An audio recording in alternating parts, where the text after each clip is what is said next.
শ্বশুরকে বাবা না বলে এটি ভালো। শ্বশুরকে বাবা না বলে যদি আঙ্কেল বলে, আরে ও নারাজ হোক হোক, কিন্তু অভ্যাস কাজ। সৌদিরা কি বলে? আম্মি বলে। আমার সৌদি মেলা বন্ধু বান্ধব, মদিনার ছাত্র যা পড়াশোনা, আমার চোখের সামনে আম্মি বলতো।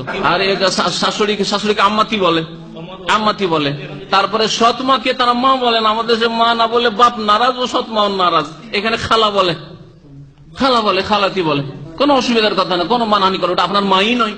সৎমাকে মা বলবেন না, কোন শরীয়ত আছে? শাশুড়িকে আম্মা না বললে বলেন খালা বলেন, ফুফু বলেন। আমাদের দেশে খালাটা বেশি ভালো, ফুফুর চাইতে খালা বলেন।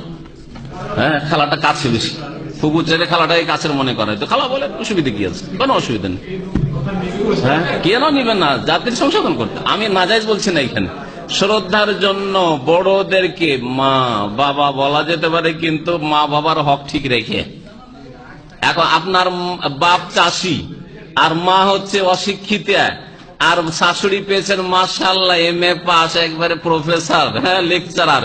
এখন ওকেই মা মা করা শুরু করলেন, আর মাকে একবারে জয়ী করে দিলেন, তো এটা হারাম কাজ। আপনার মা কোন জায়গায় ঠিক রেখে আপনি শাশুড়িকে মা বলেন, নয় খালাকে মা বলেন। আর কোন গ্রামের কোন মা কেমন আছে, ধরে নিজের মেয়েকেও আদর করে বলছেন, মাকে মা আসো, মা আসো বলছেন, তো অসুবিধা নেই।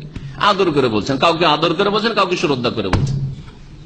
এগুলো তো আপত্তি আশা করি নাই, যদিও উত্তম হচ্ছে নাই বলা। যেমন বললেন যে আফজাল হচ্ছে বেঁচে থাকা, যেমন সোনালী ইবনে সালাহ রহমতুল্লাহ আলাইহির ফতোয়া। এর আগের আমি এই বিষয়ে যত তলাশ করেছি, আমার কোনো বক্তব্য তলাশ করিনি। এর আগে কোন আইম্মায়ে কেরামদের উক্তি খুঁজে পাইনি। এমনকি নাসিরুদ্দিন আলবানী রহমতুল্লাহ সমস্ত কিতাবে মাকতাবা সামলাতে খুঁজেছি, খুঁজে পাইনি। আমি হাদিস শুনেছি যে বাবা যাকে তাকে বলা যাবে না, শুধুমাত্র জন্মদাতা পিতাকে বলা হবে। শ্বশুরকে বলবো কিনা?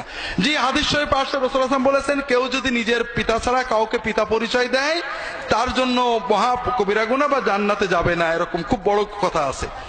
এখানে দুটো জিনিস, একটা হলো শ্বশুরকে আব্বা ডাকা সামাজিক প্রচলন, আর শরীয়তেও স্ত্রীর পিতামাতাকে আল্লাহ মাহরাম বানিয়েছেন পিতামাতার মতোই। এজন্য অনেকে এটা জায়েজ বলেছেন, অসুবিধা নেই ইনশাআল্লাহ। তবে আমরা যেটা সমাজে ধর্মীয় নেতাদের বাবা ডাকি, এটা কিন্তু শতভাগ ইহুদি খ্রিস্টানদের রীতি। ইহুদি খ্রিস্টানরা নিজেদের গুরুদেরকে ফাদার ডাকে, ডাকে না? হিন্দুরা কি ডাকে? বাবা ডাকে। মুসলমানদের যেখানে শুরু, সাহাবীরা নবীজিকে কি ডাকতেন? বাবা, আব্বা, আবুই, কখনো না। তাবেঈনরা তাদের পীর সাহাবীদেরকে কি ডাকতেন? বাবা, কখনো না। তো এই জন্য আমাদের